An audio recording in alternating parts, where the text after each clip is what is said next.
Hi, everybody. I'm Alan Taylor, and this is Microsoft Launch the Program. We're celebrating National Entrepreneurship Week, presented by Microsoft, of course. Scott Duffy here. He is the author of the book Launch, and this is all about helping you folks that want to get into business or already are in business. You can follow us at hashtag MSFTLaunch. So our guest today is Dan Fleyshman. He is the founder and CEO of First Slice Media. They're the makers of Hoverboard, amongst a lot of products that they make. He's the youngest owner of a publicly traded company ever. Dan, welcome to the show. Thank you. Thank you for having me. So, Scott, I know that you have a relationship here with Dan, and I'm looking at some of the things that he's done in his lifetime, and you're a young dude for doing as much as what's on your plate. And I love First Slice Media, like you said, like a slice of pizza. How did you get into all this? So I'm young because I got started early. So I actually trademarked the catchphrase, "Who's your daddy?" Back when I was... I love this. Back when I was 17 years old. Wow. We trademarked it for 300 products. The main one was clothing and energy drinks. By the time we were 18, we had done a $9.5 million licensing deal with Starter Apparel. Thank gosh, because we went through a lot of roller coasters as being young entrepreneurs. Yeah. We kept getting that check every quarter to help fight through the punches. Yeah. When we were 22, then we started working on the energy drink under the same name, Who's Your Daddy? And by 23, we were selling into 55,000 retail stores. Wow. So I was just traveling the planet, Wow. meeting with chain stores and distributors and everybody in between to get us in convenience stores and Costco, et cetera. So I did that company for 10 years until I was 27. And on the 10-year anniversary date, I resigned so I could have another feather in my cap. Because I'd done the whole company my whole life. It felt like my whole life because I was 17 to 27. Wow. So I went on to start a poker site, an online poker site. And I put on my backpack, and I moved to Malta in the middle of nowhere. What? Never even heard of Malta before. I just knew that's where I had to be for my gaming license. So I picked up and moved out there. Within 8 months, we're the third biggest poker site in the world, and we're off to the races. Wow. When you say we, you keep saying we. Who's the we?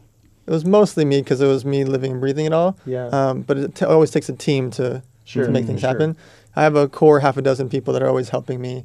The same guy, Mo, has been building my website since I was a kid. Wow. My mom's helped me with all the accounting and processes. I have a certain core group that's my family, essentially, to help me with everything. My brother, Leon, does all the accounting.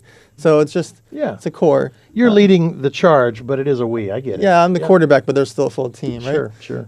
And then all of a sudden, online poker gets shut down in America. Boom. I didn't get shut down, but I willingly shut down because I was all of a sudden number one in the world. I didn't want to be number one because the other guys got shut down for bad things. So I went and made it very, very public. And I showed all my records and proved everything was great and did 82 interviews and ESPN, everything. And all of a sudden I did so good that all these land-based casinos started hiring me to consult for them.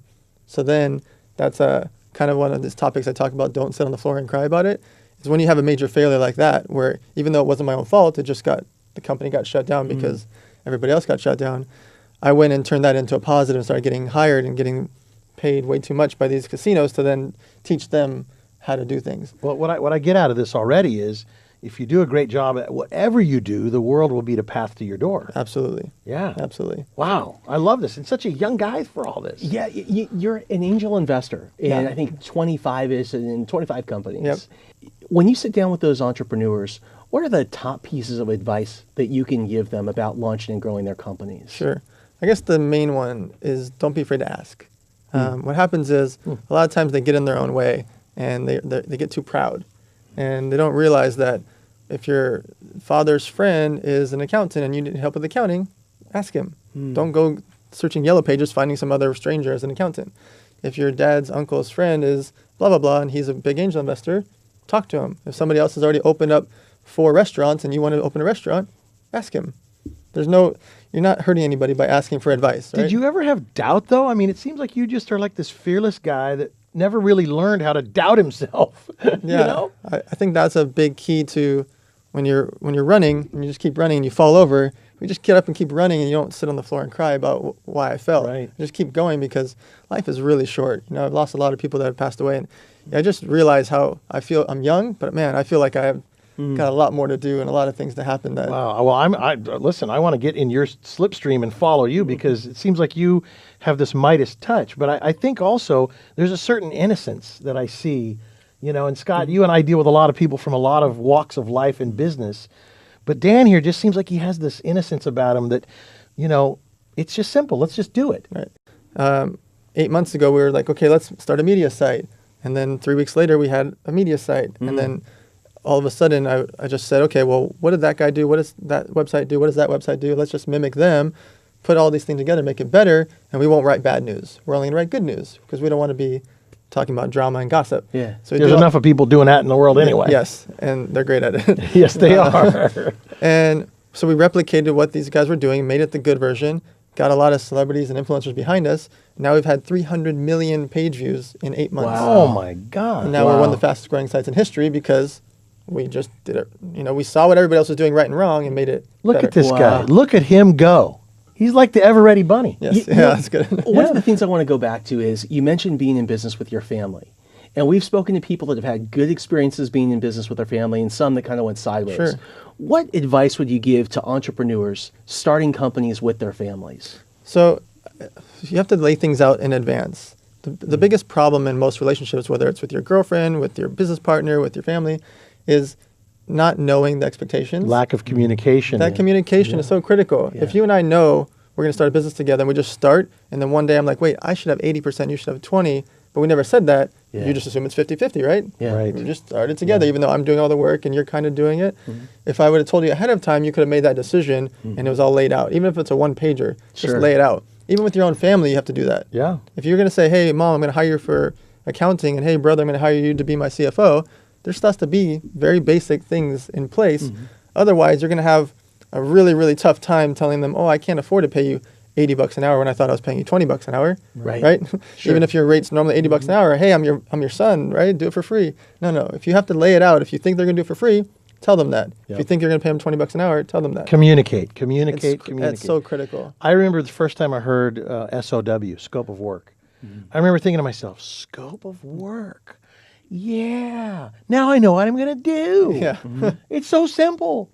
And it's like, it's such a beautiful little simple thing. It's just a communication tool, Yep. right? You know, one of the things that all of us as entrepreneurs face, you know, every day is kind of ups and downs, highs and lows. And sometimes things happen outside of our control as business owners that we have to adapt to, we have to respond to.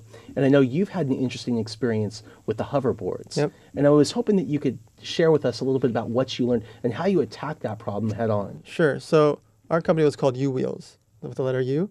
And there was already a few hoverboards out there, and people were having a little bit of success. And I just noticed that nobody was really a business. Nobody had a real team behind them. So I went and got a key team together. I got guys that sold to retail chains. I got guys that know how to do production, manufacturing. We took in a huge round of funding, $10.2 million, and we're going to go make the biggest one when these other guys are just selling 500 here, 500 there. Yeah. We were going to be the big boys. So we did that, and I got 165 celebrities and influencers to post about us. Wow. All of a sudden, we're doing 40 grand a day online sales just from Instagram. We're doing millions of dollars in retail. We're in chain stores. We're in Zoomies. We're all these places. We're like, oh my God, this is fantastic. And all of a sudden, our competitors, we find out, are using cheap batteries that are $13. Ours are $92 Samsung batteries. Theirs are $13, these cheap. Imagine trying to stand 180 pounds on a piece of equipment using a cell phone battery. What's going to happen? Of course, it's going to overreact. So we use these high-end batteries, but the problem is our competitors, because they're using cheap batteries, started catching fire. Now the public perception is everybody catches fire. Right. You could put an elephant on mine and nothing's going to happen. And most entrepreneurs at that point, with all the publicity and the negative press, Throw in would the just towel. hide in the corner. Yeah. So instead of that, we went on the offensive. We actually made a video of the competitor's board on fire, which got thousands and thousands of comments on ours, because why would you post that on your own account when you've got 250,000 followers on a brand page? Why would you do that? We posted it. We put this long caption explaining what our battery is, our certification, what the battery number is, and explaining what they're doing wrong and why they're doing it. The press started coming to us. Amazon approved us. We started getting approved through customs. We're one of the only ones approved through customs out of the 40 or 50 or whatever brands there are. There's only 3 or 4 of us now that are approved through customs, and especially us, because we're shipping 9,000 units at a time. These other guys are shipping 500 and getting frozen and stuck at the customs. Wow. Because they won't get approved for their batteries. Ours do. So by going on the offensive, getting the right licenses, getting through and making friends with customs and try to instead of trying to sneak it in like these guys were, they're trying to ship it in fake packaged boxes, and we're just doing everything proper. Yeah. And we're doing it very, very openly so that the brands and the chains are okay with it. That's why chain stores buy from us and not these other brands. Yeah, it's interesting. It's handling a crisis and going toward it. Of course, you had the confidence to go toward it because you knew that your product was superior and it was good. But that is such an important thing, is to deal with a crisis in a very strong way and to deal with your problems. You look at the airbag situation in the auto industry right now, the biggest recall in the history of the world, you might say, of the auto industry. But you guys are the company that make the good hoverboard. Right. And that's a big message to get out. So you should go out with that message. Yeah. There was other companies that had good batteries, and they're out of business. Yeah. Because they got so defensive and nobody believed them. They didn't deal with their crisis. You are all about action. Yeah. You know, you're the kind of person that you don't talk about it. Right. You just get about it. You just take action. And I think that there's a lot of entrepreneurs that are afraid to get started. Yep. They think it's going to cost too much, or there's just too many. What would you say to those entrepreneurs? Yeah. So what I say is, don't talk about it, be about it. And the reason for that line is, everybody just talks, and your aunt has this idea for 3 years about this new little pet product she's going to do. Well, if she really wants to do it, set up a website, trademark the name, open a bank account, do all the little basics that'll cost them under $1,000, and at least they'll have a business, they'll have a setup. They don't have to go spend 50 grand on this new company, but just start. If you never just start, which costs them $0 to, let's say, $800 or $900, then that's never going to happen, right? They're just going to keep talking for the next 4 years. Do you have any regrets, things that you would have done differently now, looking back, saying, gosh, I was only 17, or you just full steam ahead? Yeah, I never even thought about it. It's just full steam ahead. Because I know I can't. So there aren't any then, which is great for you. I know I've had failures. You're going to have failures, right? Of course. I don't expect them. I'm going to have more failures. No matter how rich I get or how many businesses I have or what I invest, I'm going to have failures. Just part of it. I'm going to learn a ton from them, and it's going to help everybody else. Because that's what I'm doing now. When I invest in all these companies, I'm just helping them fast forward their life. Because I know who not to use. I know what not to do. I know what not to waste time on. I know what not to spend all your money on, because I've lived and breathed it. I've gone through the roller coasters. I mean, so I don't regret it all. If I didn't have online poker shutdowns or hoverboards on fire, I wouldn't have learned of what to do, how to adjust, how to build to the next thing. I wouldn't have gotten hired by those casinos to consult for them, which would have led me to my celebrity app. I would never have done that, which led me to my media site. One door closes, another door opens. Absolutely. So you have this amazing mindset, and if you were going to pass anything on to an entrepreneur that is really struggling right now, you know, they feel like they're stuck. Maybe they feel like they're in a bind they can't get out of. What's the one piece of advice that you'd give to them? Sure. So there's a couple of things. One, you have to be working and having a secondary income so you don't get into those binds. Because a lot of times they overextend themselves, or they're like, I'm going to drop out of college and just start this, or I'm going to quit my job and just start this. Well, there's so many hours in the day that people could be working on their project before they make that leap. I don't recommend anybody quitting your job as a lawyer or real estate agent and then your income goes to zero, because you're not going to make money from your company the first year, I promise. No matter how good you do, if you make millions, you will not make millions personally. Because if you're smart, you're going to reinvest it. So you have to have that secondary income. You have to stay focused on that. If you're in a rut or in a bind, get advice, get a mentor. Get somebody that's already been there to help guide you through. You're not supposed to go raise a bunch of money for your failing company. Don't go asking for loans to help put a Band-Aid on it. You have to get advice, get yourself together, become an expert at what you're doing, get hired to do that so you can become better at your own core business. I love it. And it comes back to ask. Yes. Ask. That's right. Absolutely. You know, a lot of entrepreneurs I speak to think that they need a whole bunch of money to start a business. I can't tell you how many people say I need $1 million to get started. Seriously. Right? What's your opinion on that? When should you start? I say start today. Yeah. Right? I don't say start today and then quit your job or quit school. I say start today, because if you just work even 2 hours a day, you can come up with 1 hour in the morning, 1 hour at night, or just work from 10 p.m. to midnight before you go to bed. That adds up really quick to 60 hours a month and then 720 hours in a year just from working 2 hours a day that you can actually put into your project, right? So I say start today. I actually wrote a book about it called How to Set Up Your Business for Under $1,000. Wow. And what that means is there's so many things that are free to set up shop. Your website, your social media. If you use WordPress and all your social media accounts, all that's free. Get a bank account. Get a corporation. Those are the things that it costs a little bit of money, is the corporation, the trademark. Almost everything else is $0 to $20 and $40 and free.